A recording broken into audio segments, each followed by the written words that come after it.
Saya mau memberikan penjelasan sedikit mengenai proses persalinan ya.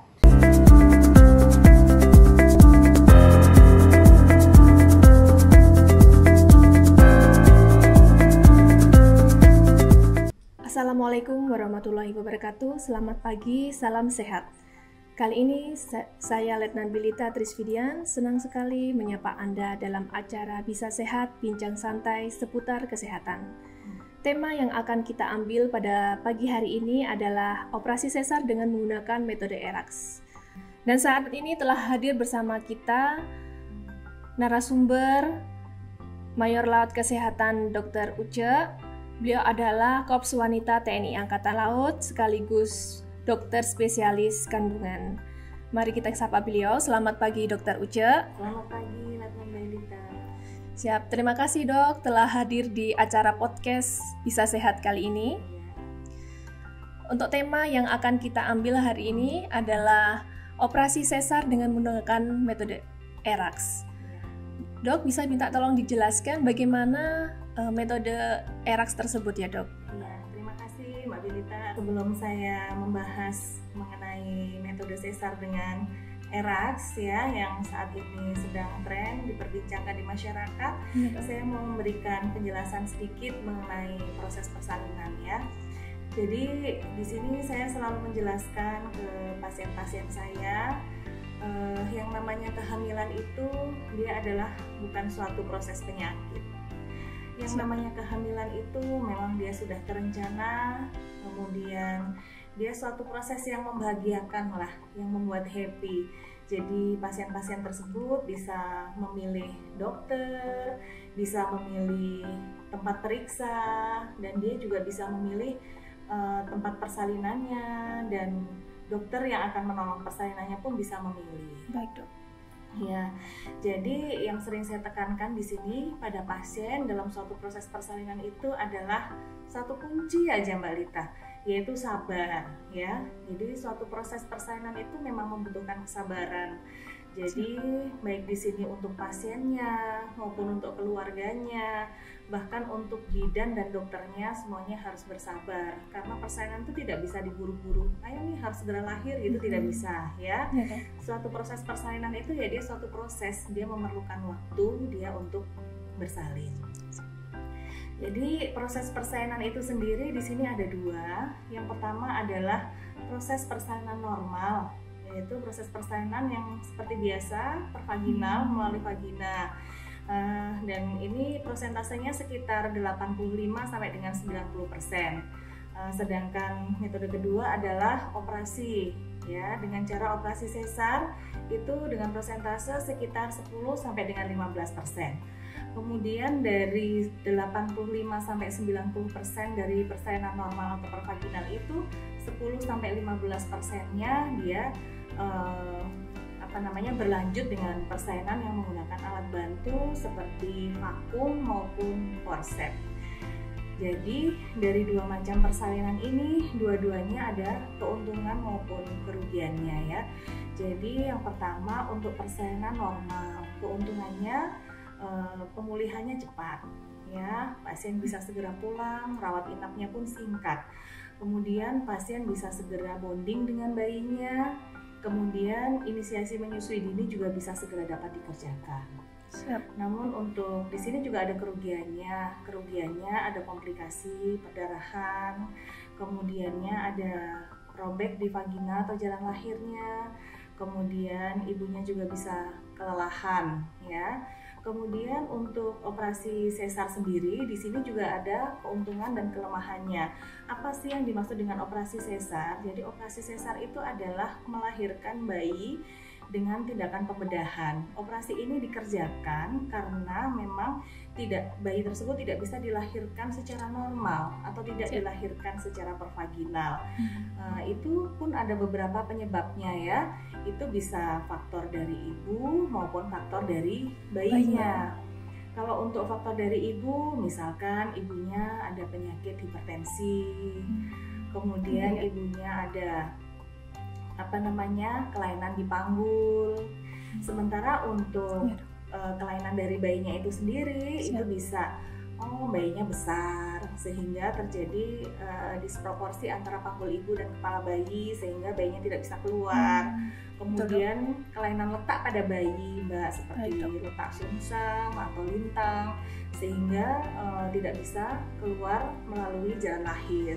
Itu yang dimaksud dengan operasi sesar itu sendiri. Nah, operasi sesar ini pun ada keuntungan dan kerugiannya. Dari keuntungannya operasi sesar itu yang pertama, ibunya saat melahirkan atau proses bersalin dia tidak akan merasakan sakit karena dibius, ya. Terus yang kedua, jalan lahirnya utuh, ya, tidak ada robekan, ya. Kemudian yang ketiga yang sering terjadi, ibunya bisa milih tanggal, apalagi ada tanggal cantik tuh, Mbak, ya. Nah, itu bisa milih tanggal. Tapi sesar itu juga ada kerugiannya. Yang pertama, dia pasti ada bekas dari sesarnya itu sendiri, ya.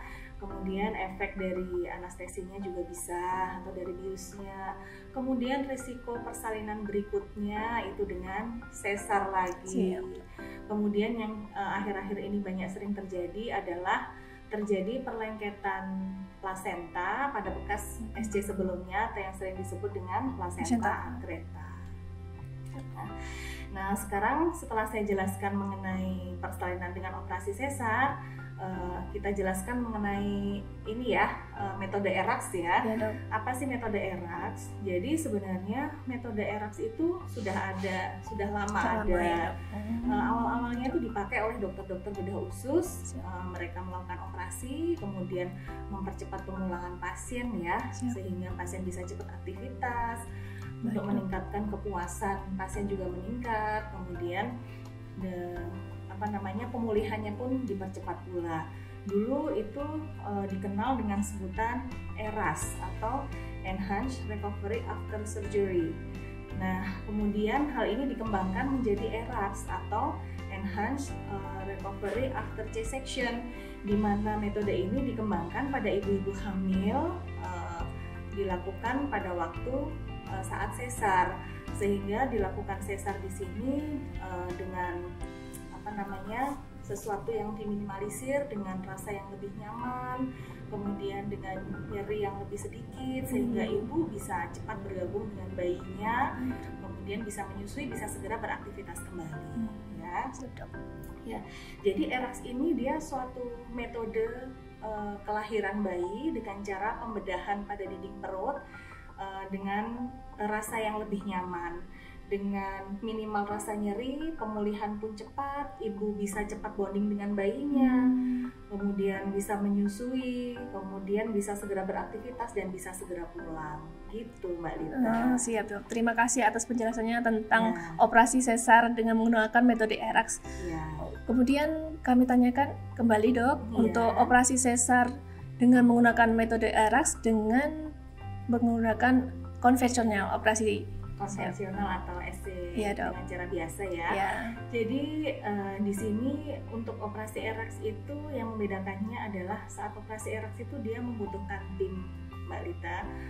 Jadi untuk dokter kandungannya sendiri, untuk teknik operasinya tidak jauh berbeda dengan SC yang biasa. Hanya kita memang di sini meminimalisir luka operasi ya.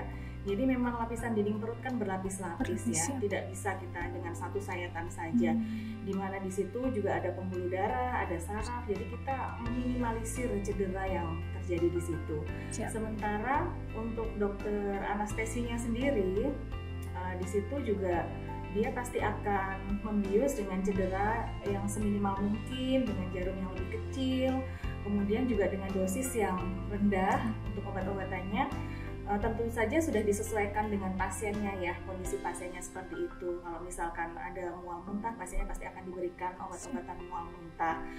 Kemudian pasien tersebut juga harus di sini ada peran juga dokter gizinya, karena untuk pasien-pasien yang akan ERAX itu kan membutuhkan konsultasi untuk gizi ya, karena 2 jam sebelum operasi kan pasien diberikan minum manis ya. Kemudian untuk ibu-ibu yang setelah sesar ini juga dia 2 jam setelah sesar di ruang pemulihan biasanya sudah langsung diberikan permen atau permen karet untuk merangsang lambungnya atau ususnya, sehingga ada gerakan usus atau lambung sehingga tidak kembung di sini. Kemudian di ruangan pemulihan dia sudah bisa bergerak ya, dia sudah bisa bergerak, sudah bisa duduk.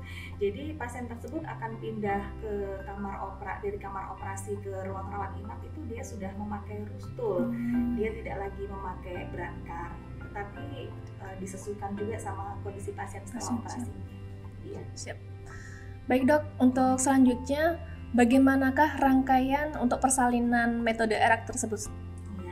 Jadi untuk rangkaian operasi dengan metode ERAS ini 6 jam pasien puasa sebelum operasi, kemudian 2 jam setelah pasien operasi di ruang pemulihan, kaki-kaki pasien kan dia sudah bisa digerakkan ya.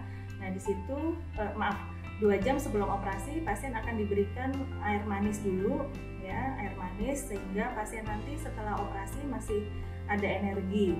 Kemudian dilaksanakan operasi tadi dengan teknik yang sama, kemudian dengan meminimal cedera. Kemudian setelah itu di ruang pemulihan pasien diberikan permen untuk merangsang lambung atau ususnya.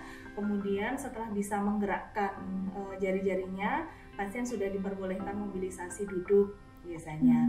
Nah, kemudian setelah itu pasien keluar dengan rustul, tidak lagi dengan brankar. Kemudian 6 jam setelah operasinya itu sudah bisa lepas kateter maupun lepas infus ya.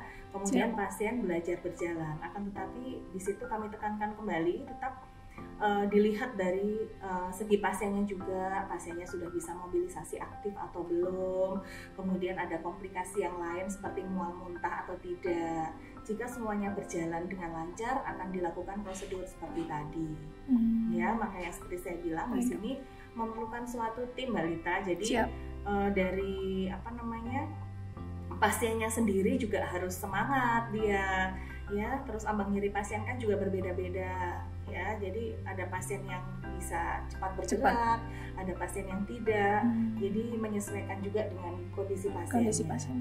Selain itu juga butuh kita kerjasama juga dengan dokter anaknya, Mbak Lita. Jadi kita mulai mengkonsultasikan dengan dokter anaknya sejak trimester 3.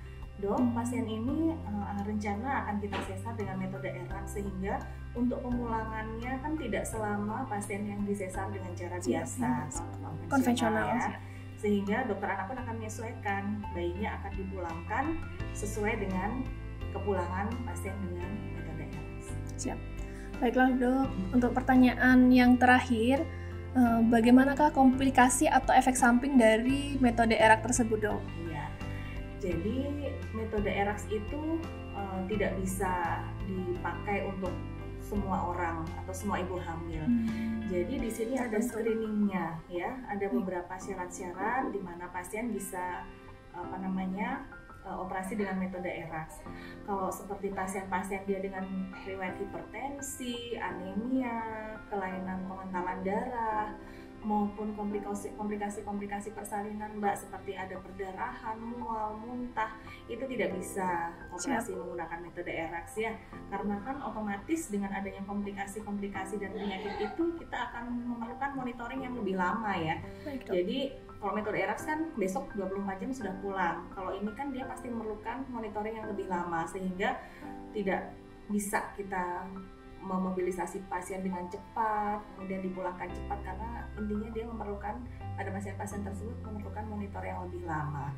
Kemudian yang mau saya sampaikan lagi, sehingga pasien-pasien di sini yang memang berencana melahirkan dengan SC metode ERAS, di mana memang ada indikasi untuk operasi sehingga berencana melahirkan dengan metode ERAS, sebaiknya bisa mulai konsultasi dengan dokter-dokter kandungannya ya, sehingga biar bisa dipersiapkan. Kemudian saya tekankan lagi bahwa di sini operasi metode ERAS tidak ada jaminan bahwa operasi tersebut bergaransi tidak nyeri, itu enggak. Dia pasti masih ada rasa-rasa nyerinya, masih ada rasa-rasa nyerinya, tetapi tentu saja rasa nyeri yang lebih minimal ya. Ya, sehingga dengan seperti itu pasien bisa cepat mobilisasi, cepat beraktivitas, juga cepat pulang gitu ya. Baik dok, sebelum kita tutup acara podcast sehat siang hari ini, mungkin ada pesan buat sahabat pemirsa di rumah dok. Oh iya, Iya dok. jadi pesan saya untuk ibu-ibu yang saat ini sedang hamil, bahwa operasi ERAX ini memang sedang trending ya, tetapi kita jangan pengen melahirkan dengan operasi SC-ERAX karena sedang tren gitu. Sejak Nagita Slavina melahirkan dengan cara ERAX terus 1 hari bisa pulang gitu, jangan. Tetap kalau memang tidak ada indikasi, sebaiknya ibu melahirkan secara normal. Jadi operasi sesar itu hanya dikerjakan kalau memang bayinya tidak bisa lahir lewat vagina seperti yang sudah saya jelaskan tadi. Gitu aja. Siap. Baik dok, terima kasih telah hadir di acara podcast sehat pada pagi hari ini, dan terima kasih telah memberikan informasi-informasi yang sangat penting. Semoga bermanfaat bagi pemirsa sehat di rumah. Dan kami ingatkan untuk jangan lupa subscribe, like, and comment pada YouTube channel Rumah Sakit Marini Cilandak dan nyalakan loncengnya untuk mendapatkan informasi-informasi yang tidak kalah penting dari sebelumnya. Salam sehat, Dharma Husada, Jala Jaya.